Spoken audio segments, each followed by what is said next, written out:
What's up, everybody? Welcome back to the channel. My name is Chase Slayer, and today we are on Forza 6 again because I have no life. Today what I wanted to do was go online a little bit, driving that. Now, as we know, sleepers are very much so a thing in real life, but can they exist in a video game? Well, I don't see why not. So, I've had this truck for a while. I built it a long time ago, and, it's...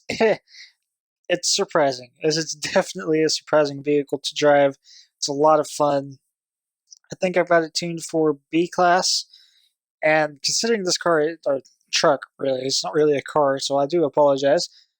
This thing starts off as an E class car, so you have all this room for all of these kinds of upgrades that you can do. And if it's done right, I think you guys could be impressed with the way that this thing drives. As always, the paint scheme and the tune are available for download. Just type in my name, ChairSlayer27, and you guys can go download those if you want. Download the tune and give yourself a shot with this vehicle. It's seriously incredible. It's insane. It's a little difficult to get used to at first. It's relatively oversteery on quarter exit, which you guys can imagine from an American vehicle from the 50s. So yeah, it's not perfect. But with that being said, I wanted to go online just to kind of see how it did. Like I said, it's been a while since I've driven this truck, and I wanted to see if I could get back into the swing of things and see if this thing could really be classified as a sleeper. Now, speaking of sleeper, I am very sleepy today. So it's just kind of fitting the mood, I guess. It's just I'm sleepy, the car's a sleeper, and this thing is an absolute monster. It's seriously, like I said, if you guys want to go download the tune, give it a shot, and I think you guys will be thoroughly impressed with it. That being said, let's get on with today's races. I only did like two, I believe, and I kind of did it in a different way. I recorded the replays instead, and I'm going to talk over those. That way you guys can see the standard online shenanigans that happen. And yeah, so I hope you guys enjoy, and I'll see you guys on the racetrack. Alright, so as you guys can see, the first racetrack that we are going to is the Lime Rock, the full circuit, the alternative one where it has the northern chicane, where all kinds of shit happens. Yeah, so as you guys know, the online, especially in the first corner, is always a little hectic, and this track is definitely no exception. Nor is the one that we go to after this, but whatever. We're just going to go out and attack all of these corners as well as we can in this big boat. And the race is underway. Let's go. Okay, so this thing has massive launch, and I didn't expect to be starting in the center, so I was trying to hold back a little bit as we abruptly get ran into in the back, as just kind of expected. So the driver in that silver, what was that, a Lancia, the 037, I do apologize. I was not trying to get into you, but as you know, that's just kind of how things happen. Now, you guys, whenever you're driving this vehicle, if you guys do go and download the tune for yourselves, you guys, as we get bumped off to the racetrack, thank you, S15, for hitting the BMW. I appreciate it. It's a truck. It's supposed to be off-road. But, yeah, if you guys do go and download this tune, one thing I'm going to tell you is you have to be prepared. This is a heavy vehicle, so you almost have to turn a little bit before the corner, before you would actually expect to. And the brakes are, well, this is a truck from the 1950s. They're not the greatest. Now, in a world where everybody and their mother drives leaderboard cars, this thing is obviously not going to, it's not going to be the fastest thing on the racetrack. As we got held up by that Delta there, I do apologize. You got into the grass and I had nowhere to go. But yeah, this thing is not going to be the fastest thing on the racetrack, especially when you've got people downloading all of these leaderboard tunes. Which there's nothing against that. If people want to do that, then hey, that's how you win races. To be honest, you guys can see I'm obviously overcooking the corner a little bit right there, overloading the rear tires, getting it to step out. But hey, I'm a drifter. It's what I do. Don't judge me. I feel you judging me. But yeah, just treat this car with respect. It is definitely it's a different kind of driving machine. So it's not going to drive like your standard sports cars. Now, what I said at the beginning of the video, or at the beginning of this race, is that this thing has massive acceleration. There are not very many things that can beat this thing in a straight line. So, you guys will see me, I'm not really attacking these corners, in the way that I probably should be. As you guys have really held a nice line right there. But I'm not attacking these corners as hard as I probably should be. I'm kind of braking a little bit earlier than I would be normally. But this, like I said, this thing is so fast in a straight line. You guys can see I'm pulling up on this Porsche. I'm going to get onto the inside, and I'm going to brake really late. Probably shouldn't have braked that late, but I did anyway and managed to pull it off. Held the inside line. I want to say thanks to that guy for racing me clean and not blocking. It's always appreciated when someone races you clean. But yeah, I'm not attacking very hard because I know that it is so fast in a straight line. I can essentially plan my overtakes to be on straightaway, which and when you're driving something like that's what you want. Unfortunately, I did kind of cut the grass a little bit right there. The Beetle and right there. Oh my God, what the hell was I doing? The Beetle was going a little bit slower, and I had nowhere else to go except to the outside of him, and kind of put me out of the grass. So it might have looked like I was cutting there, but I was not trying to. Locked our brakes up getting into that double apex right there. But again, it's nothing that we cannot handle. You guys can see we've got a really clean breakaway right here, getting up to two wheels. Yeah, getting up to two wheels off of that curb. This thing is just be aware. You guys can't take the normal racing lines that you normally do. But since I did break away a little bit, I'm going to try to take it a little bit easy. I don't want to overcook the car, and I don't want to throw away the race. As of right now, we are sitting in second, and we started in like 12th out of a. I don't know. I think it was a full lobby. I'm not sure. We might not have started as far back as 12th. I don't remember. But anyway, I'm going to take it a little bit conservatively. I don't want to throw away the race because that's just a bonehead thing to do. Now, if you guys can see in the background, that white Maserati Typo or Tipo or however you say it. Sorry, I don't speak Italian. I'm so sorry. Yeah, Tipo that's a fast SOB, and here in the next couple of laps, we're going to have a really good race for second place here. Again, holding that inside line really nice. And getting a little bit squirrely off the exit. Like I said, that's going to happen in a really big American car, especially from the 50s, and when you don't have race tires on it, it's not pulling maximum grip. Mind you, this thing isn't going to have maximum grip anyway. But as you guys can see, that Maserati that I was talking about is already to the back of our truck bed. So we're going to go a little defensive right here. We're going to stay to the inside, keep the car as straight as possible. And he's going to try to do a cutback, but he does not have the steam right there. But does he have enough grip to go around the outside, around that corner? No, he does not. So I'm going to go back to the inside, try to defend a little bit more. And looks like we can hold him off to that section, but he is so much faster than I am. And I was not going to shut the door on, and I'm damn sure not going to hold him back. If someone's faster than you guys, don't hold them back. Just let them go. If they're faster than you, then that's just a respectful thing to do. But the race is not over yet. We're going to come down this straightaway, and we're going to see if we can possibly kind of close that gap a little bit, see if we can get the position back. Again, holding I love that corner. The double apex is a lot of fun to take, especially in this vehicle. The sound stopped. I don't know. Why am I in the grass? I overcooked the limit right there, but that's just kind of what happens when you're racing for position. Alright, so here we are moving on to the second race of the day. This is at one of my personal favorite racetracks of all time. In fact, I kind of wish that I lived in California just so I could come here. Mazda Raceway, Laguna Seca. This is such a fantastic racetrack. It's a very challenging racetrack, mainly because it's so flat. There's hardly any zones to help the car transition of sorts. A lot of times you can use bumps to help the car turn around, rotate, or banks or whatever. This track really doesn't have that. But we're gonna do what we can to survive. Now, as always, online the first corner is gonna be a crapshoot, and this S2K, I have a feeling he's gonna slow us up a little bit. But our truck is just gonna push him along because we are bigger than he is. Now, as you guys can see already, there's a lot of wrecks already happening. We're going to do what we can just to make sure we slow down just enough to avoid all of the carnage that's happening right there. That is a massive dangerous part of the racetrack. I don't know, it seems like that corner it catches people out. I don't understand why people can't get that corner right ever. But whatever, we're coming up to a couple of two cars fighting. That Lotus Elise is off the grass, and he's into the Delta. Okay, we're going to take these two positions. Thank you for that. The Delta actually did not get off that bad. He was able to keep Well, he's somewhat able to keep his position on me, other than me, but you guys can see I'm really struggling for grip on the rear end.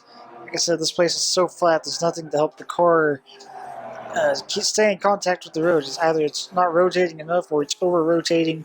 This truck is really having some issues. Coming up the Ray Hall Straight, looking for the boards on the right, brake around the 3 or just before. And this Delta's doing something stupid. You try to pass on the inside at the top of the corkscrew. That is not a good place to pass. People try to do it all the time, and I really don't understand why. So we got into him a little bit, but I am not waiting for him because that was really, in all honesty, his own fault. Now the at least I got into the sand and into the delta just a couple corners ago is already back to us and around us. As you guys can see, I'm assuming he is probably running around 2 to 300 horsepower. That thing is really, really quick and it's really light. So he's going to have the advantage of us, the advantage over us in almost any aspect of this course. Coming up for full speeds at the first corner, you guys want to make sure you get the crest of the hill just right.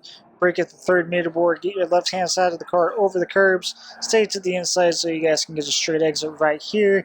It was really slow, but I am seriously struggling for grip on this racetrack. So we are doing what we can to keep this thing planted. The front end is actually doing all right. It's actually turning in just fine, but I'm having issues with the rear end, man. It will not stay in contact. It is breaking loose a little bit too easy.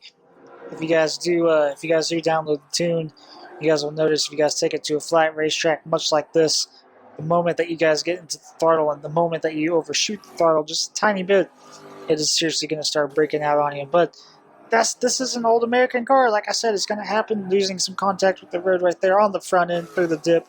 It's all right. We really don't want that to happen, but there's nothing we can do right now. So we're going to do what we can to survive the corkscrew again. Hopefully this guy does not shoot up the inside. It doesn't look like he wanted to there.